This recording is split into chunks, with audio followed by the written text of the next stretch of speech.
Hello and welcome to a special episode of Dad vs. Daughter. I'm Tim the Dad. I'm Megan the Daughter. And we are looking at Gen Con 2015 wrap-up as far as what we saw, what we got to play, and what is coming in the future. So Megan, let's start off and let's talk about just kind of our general thoughts on the game. We're so used to doing games on the con. I liked it. It was my second one going as a gamer, I would say. And our fourth one altogether? Yeah. Because the other two we just went to see the guests. Yeah, we definitely did a lot more gaming than any other time. And it was the first time that Dad versus Daughter was there as Dad versus Daughter and not just normal gamers. Yeah. Attendance this year was huge. Yeah. We heard, 64,000 Something people. like that, yeah. And sometimes it did feel that way. I mean, getting around the exhibit hall and just kind of the halls in general. Parking, I know, was kind of a nightmare. Plus, there was just so much going on. We barely scratched the surface. Yeah. So let's talk about some of the things that we did see at Gen Con. Okay. As far as games. So Megan, I'll let you lead off. Okay, so the first game we're going to talk about is the Five Tribes expansion, the Artisans of Narkala, which is by Days of Wonder and Asmodee. So we picked this up, obviously, because we have it. I liked it. I mean, I just recently learned Five Tribes, so this was really nice to add to it, and I don't think I would play it without this anymore. Yeah, it is a very good upgrade. The base game of Five Tribes is very good to begin with. This just adds, just kind of kicks it up a notch. Yeah. It's really good. Plus, you're pretty darn good at this game. And if you want to see how good Megan is, go ahead and watch our video. We actually have a video of Five Tribes and one separately with the Artisans in Narkala. Yep. So there's that one. Another game that we demoed was the Champions of Midgard from Grey Fox Games. I know they had a limited amount they were selling. I think it was 25 or so copies a per day. day. Yeah, and they went fast. We played it. I thought it was a lot of fun. It reminded me of Lords of Waterdeep, but it had more of the Norse mythology than, the medieval setting. So I thought that was really cool. Yeah, you had to educate me because there's a lot of stuff I didn't even know. You're like, Midgard. I'm like, yeah, Norse. Yeah, Earth. I'm not really up on my Viking lore. Thor, Loki, all those people. But yeah, I enjoyed that. I'm hoping that we can get that soon to play with. Yeah, probably next year. Probably sometime 2016. Yeah, it was a good game. Yeah, it was very good. So what do you have to talk about? I've got Dark Seas by AEG. This is a game that we demoed, first day, I think? Yeah, I think so. And I went ahead and got it. I knew that I was going to like it. I had seen some videos on it already and thought, hey, this is going to be good. I know the guys in my game group, they really enjoy this. And you're not so much on it, but you haven't really played it. Yeah, I need to play it more because my first initial thought was no. Yeah, it's a pretty easy game. Well, Dark Seas we'll probably do sometime in 2016. Yep. Good pirate game. What else you got over there in the pile of games? In the pile. Now this is Valley of the Kings, and this is the first game that came out. We actually demoed the sequel, which is also another standalone, which is called Valley of the Kings Afterlife. Yeah. The game is pretty much identical. There's some new actions and things in Afterlife that are not in the base game. But it's a kind of a deck construction destruction where you've got a pyramid of cards that you can buy. And so some cards offer you money, but they also offer you victory points. And the only way to get victory points is to get the cards into your tomb, which if they're in your tomb, that means they're out of your deck. So kind of an interesting little game. Yeah. I'm looking forward to playing this a lot more. Next game that we demoed and got was the Star Trek 5-Year Mission by Mayfair Games. And we got the Wesley Crusher and Janice Rand character card. So that was a Gen Con exclusive if you bought the game at the con. Yeah, I really like this game. Yeah, we demoed that, and it was, there's a playthrough that we've done of this as well. This was kind of our surprise hit. We really didn't have any knowledge of this game going in. We saw it, we demoed it. I mean, I'd heard about it, and I kind of wanted to check it out, but I hadn't seen any of the gameplay. And the gameplay it's real easy, and it plays fast. And if you like dice games, If you like, I would say like pandemic style games where you can have chain reactions of things going bad real quick. This is one of those games, and it's a cooperative, fully cooperative game. So everybody can play it, and it plays 3 to 7. Our playthrough, we actually came up with a really cool way to play it as a 2-player. So check that video out if you want to see more about that. Yeah. Next game that we demoed was the Doctor Who card game by Cubicle 7. I heard about it and I wanted to try it out just because it was Doctor Who. I really liked it. It's kind of a simple game. It's not more of a tabletop game, but I still enjoyed it. It's kind of hard to explain without actually having it to show, I feel like. Yeah. But basically you're trying to defend different locations on Earth with the companions and the Doctor, so I really liked it as a Whovian. Yeah. So you are a Whovian. Yeah. So what do you have next? Okay. Now, we didn't actually demo this game, but Fantasy Flight came out with a new version of Mission Red Planet. And I did say it correctly? Yes. Instead of Mission Space. Yes, not Mission Space. We did a video for this a little bit ago using the original version that actually Asmodee had published at the time. Yeah. And there's some subtle changes. They've updated some of the artwork on that. I've not had a chance to play the new one yet, but my good friend Dwight from Dwiggy's Demos actually was able to snag a copy, and he's talked about bringing that to the game group here shortly, so we'll be playing that soon. Yeah. Next game I want to talk about is Discoveries. Now this is the Journals of Lewis and Clark. This is by Ludonat and Asmodee. We did actually get to demo this. This, if you're familiar with the Lewis and Clark board game, this is kind of a dice version sequel. Yeah. I wouldn't say it's a dice version of the original because it plays totally different, but this looks very interesting. This is a case where you've got colored dice that are yours, you've got gray dice that are community dice, and you can also get other players' dice too. Because the mechanic of this is when you use dice for certain actions, they go back into a pool. And the game board shows a river, and certain dice go on one side of the river and the other dice go on the other side. So, I do an action, I put my dice in there, Megan comes along and she can actually do an action that takes dice, so then she can start using my dice. But the kicker is I can actually steal my dice away if I want at a later time. So that's really interesting. But we've got Lewis and Clark, and we've got this, and we hope to have playthroughs of this probably early in 2016. So check back with us then. Okay. The next game that we demoed was Queen's Architect from Queen Games and Asmodee. This one was not one of my favorite demos that we did at Gen Con. The game, I think, I don't know if it was there's too much going on at first, but it just didn't do much for you. It was overwhelming, and all the mechanics just, I don't know. I wasn't having it that morning. It just wasn't working for me. It was the last day that we were at Gen Con too, so I think you were kind of wearing down a little bit. I was just like, oh, come on. I actually have had a chance to play it with my game group a few times, and I like the game now better than I did when I first demoed it. I've got a better understanding of the game. The little mechanism as far as turning your workers and that sort of thing, that's a little different. Can get a little wonky at times, but it's not a bad game. Yeah.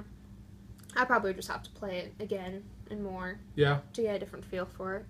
But yeah, so while we were waiting for that demo to open, I wanted to demo Barony, which was actually really cool.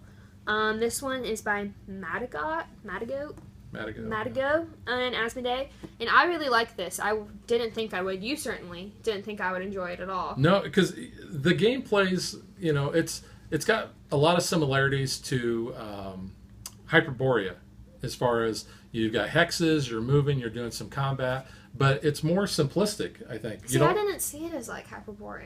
Yeah. I thought of it as Kingdom Builder on steroids. Yeah, and that's also a good example as well. So I really liked it. I mean, we didn't win, but I still beat you, which was a plus. Yeah. So, I mean, I think I understood it. We got to play it some more, but I really did enjoy this game. So, Barony is a good game. Okay. Next, we have Starfighter, which is by Ystari, I guess that's how you pronounce that, and Asmodee.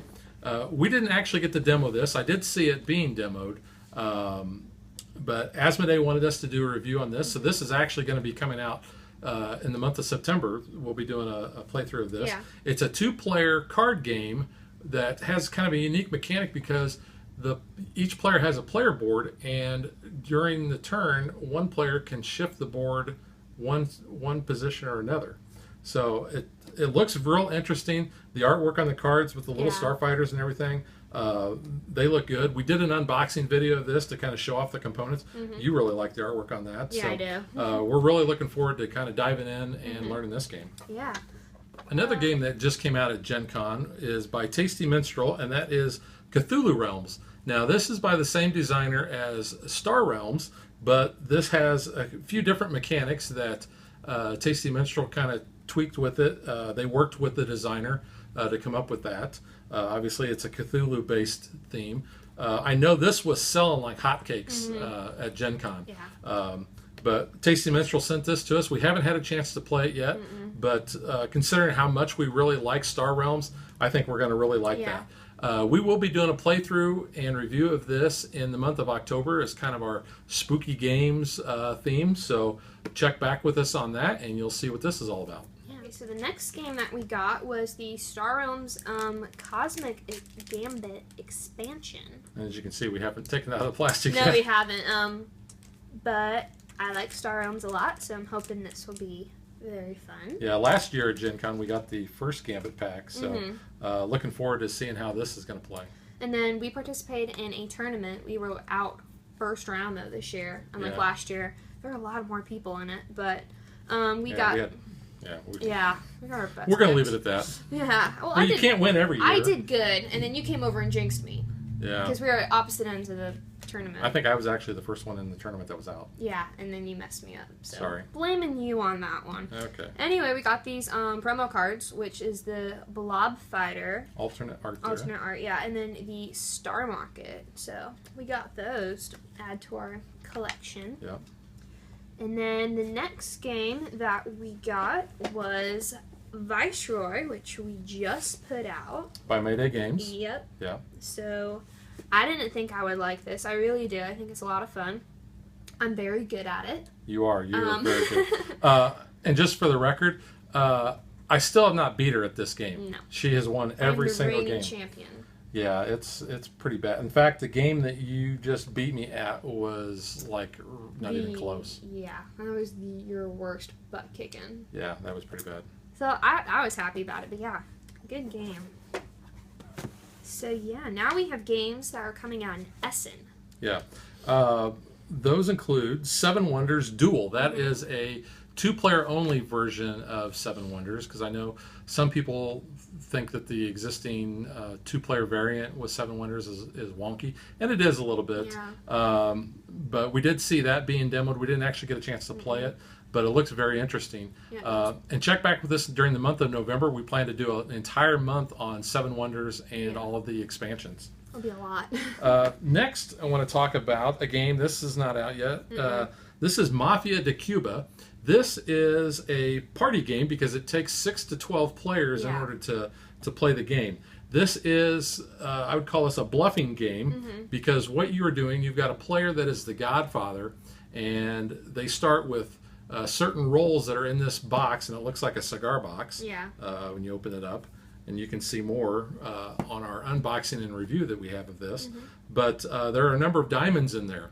And the Godfather can take out a few diamonds, and then he passes the box off, and individuals take either a roll or they take a diamond or multiple diamonds. Yeah. And when the box comes back around to him, then what he does is he has a line of questioning, trying to recover all of the diamonds and not insult basically his loyal henchmen. But it's fun. I've introduced this to my game group. They love it. Of course, they love games like The Resistance and Sheriff of Nottingham. We got to play this at an Asmodee event during Gen Con. I got to play it with the Dice Tower folks and a bunch of other people.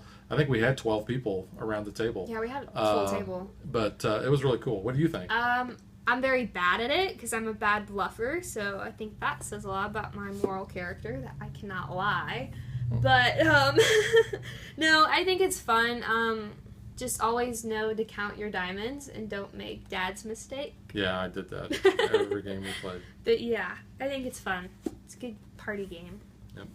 Another game that is coming out at Essen that we didn't really get to see a lot of, but Asmodee did give us some promotional materials on it, and that's called Time Stories. Now, there's not a lot of information as far as the gameplay goes. Looks like it's set in the future where you are sent back in time, and you've got a certain things that you have to do. It looks interesting visually. It looks very nice, but you're just going to have to stay tuned for more information on that. Yep.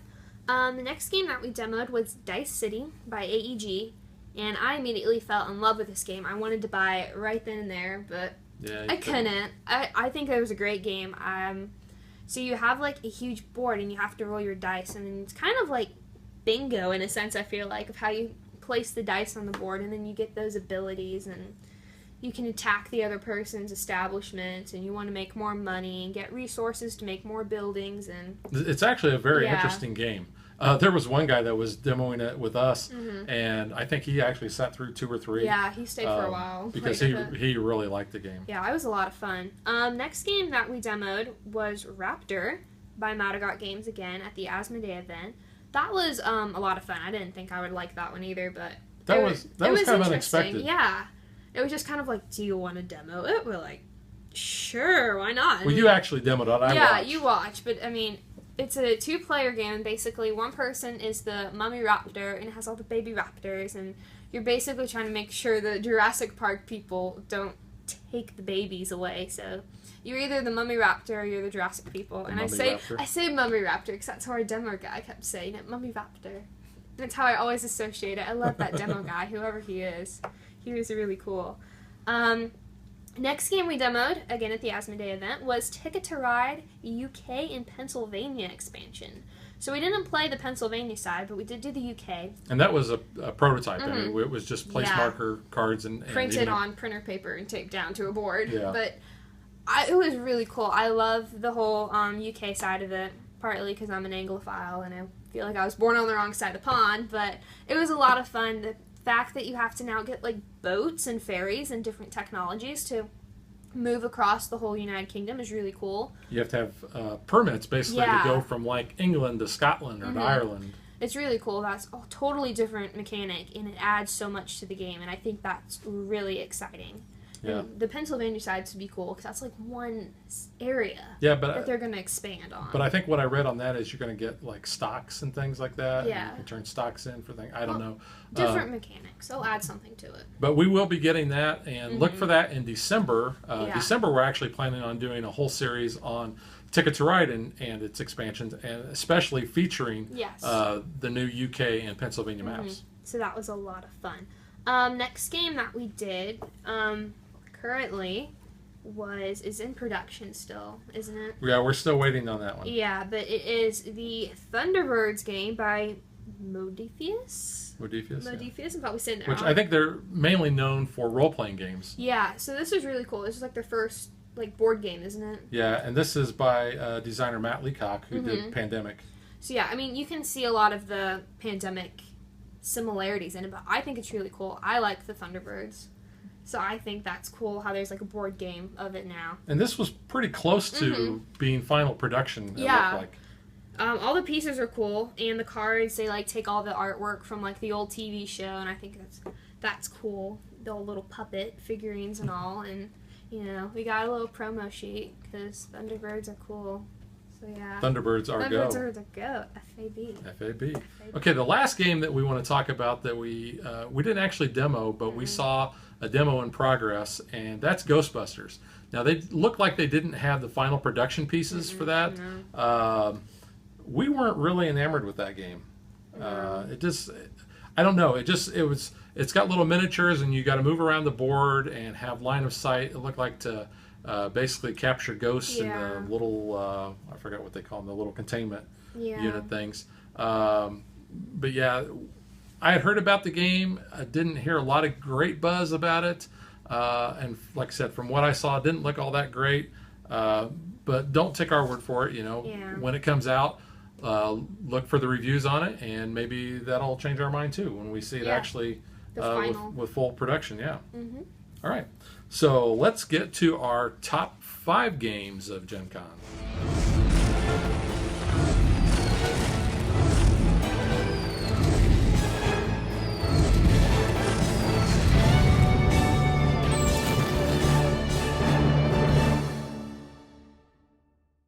Okay, I'm going to start off, and my number 5 was Champions of Midgard.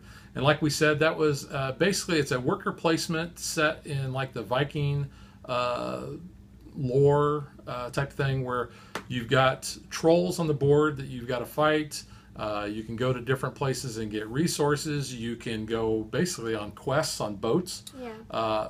Looked really cool. I can't wait to play that. And that one's by Gray Fox Games. So hopefully we'll be having that sometime in the early part of 2016. Yeah. My number 5 was the Doctor Who card game. I liked it just because it was all Doctor Who. Hopefully we can get our hands on that pretty soon and get to play that.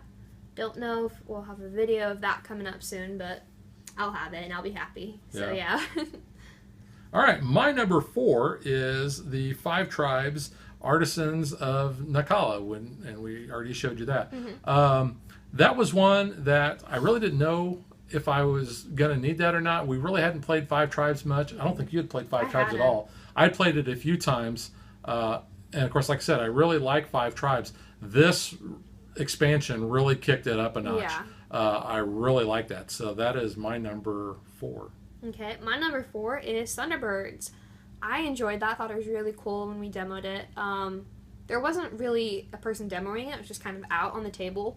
So I took initiative and I grabbed the rule book and I kind of explained it to you on how to do it. You were doing that. And like other people came by and were like, "Oh, look, it's Thunderbirds," and I watched us kind of doing the demo. We did have a lot of people that kind of stopped and watched. Yeah, it was funny. Like, "Oh, there's that brother left in the space. You just leave him in space all the time." That was like the popular comment we heard. Yeah. But yeah, Thunderbirds is my number 4. Okay. My number 3 is Viceroy. Actually, this was a game going into Gen Con that I was probably most excited about, probably one that I had actually researched the most. It's a very unique game, building your pyramid of power. I just wish I was better, because clearly I suck at this game. You do. So that's my number 3. My number 3 is Star Trek. I wasn't sure if I would like it. I haven't seen a lot of the old original series. I've seen more of the Next Gen on BBC America, and then I've watched all the new movies. I haven't seen a lot of the older ones, but I liked it. The whole concept of the game's really cool, and I like the theming of it, so that was my number 3. All right. My number 2 is Dice City by AEG. Like Megan said when she was talking about it earlier, it's kind of a unique game as far as your dice are all different colored. So, and the player board, depending on the value of the dice and the color of the dice, determines where you place it on your board, and then you either gain resources or you get actions. Looks super cool. Actually, very excited to play that. And that was my number 2 as well, just for the same reasons you just explained. So I'm not going to be repetitive. So I stole all your thunder. Yeah. Oh, sorry. Okay. And my number 1 is Star Trek. And I want to say the reason why it was my number 1 is because I really didn't know much about the game going in. And I know a lot of people that have played this and posted online, even the guys in my play group, they're just kind of, yeah, it's okay. You know, we'll play it, but it probably isn't going to be their first choice. This, we enjoyed so much at Gen Con that we bought it first day, got it back to the hotel room, could not wait to open it up and play it. Had to do an unboxing video of it right then and there in the hotel room. Yeah, I got a little happy. Played a number of games there, and we've played a lot of this since we've got it. And the thing I like about this is there are certain win conditions that you can achieve. There's like 6 different ones that come with the in the rule book, and increasing the difficulty just kind of gives you more things to go for. So we beat this on kind of the, you want to call it the medium level. Easy level, I would say we smoked that. So I look forward to ratcheting this up to a higher level and really playing it. This is getting a lot of play, at least from us. Yeah. So that was my number one game of Gen Con. My number one game of Gen Con was the Ticket to Ride UK and Pennsylvania expansion. I really like Ticket to Ride. We kind of really just started playing it last Christmas when you got it. And I love that game. It's kind of simple, but, there's strategy to it, and I really enjoyed it. I don't know. There's something about all the little trains you get to put on the board. I don't know. Well, I think the different mechanics that it's going to add to the game. Ticket to Ride is a great gateway game. Everybody in the family can play it. Yeah. And I think that with these new mechanics and the new, like having to get technology in order to build a train that's longer than two length. I think that's kind of a levels the playing field a little bit. Yeah, it does. But having to get the ferries and getting the tickets in order to be able to go to some of the other areas around Great Britain. I'm looking forward to playing that. I think it's a lot of fun. Mm-hmm. So that is our Gen Con wrap up.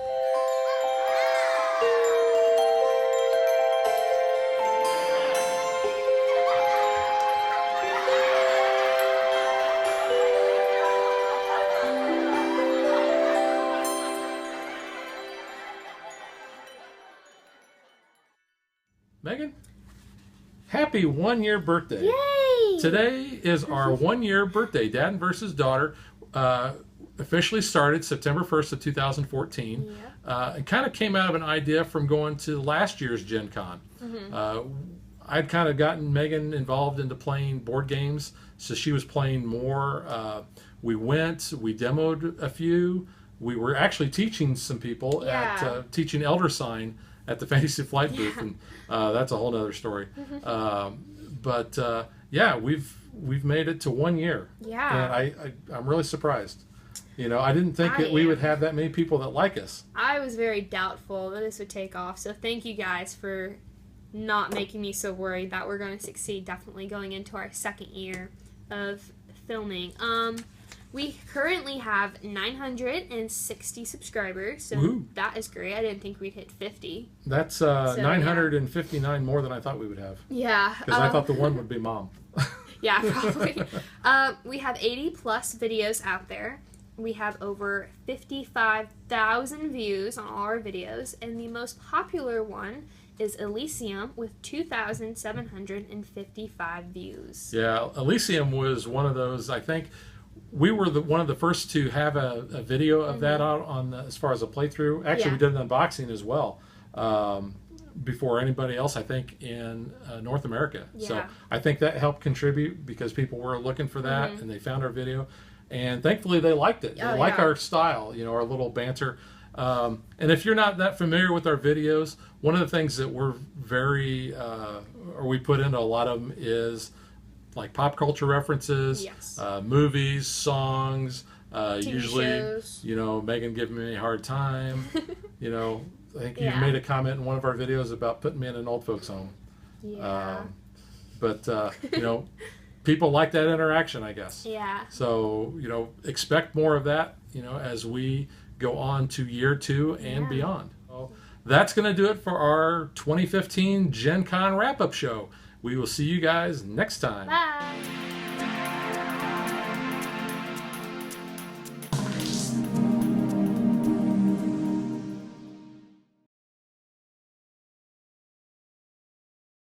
Like and follow us on Facebook to stay current on our show schedule, sneak peeks at future shows, and to interact with us.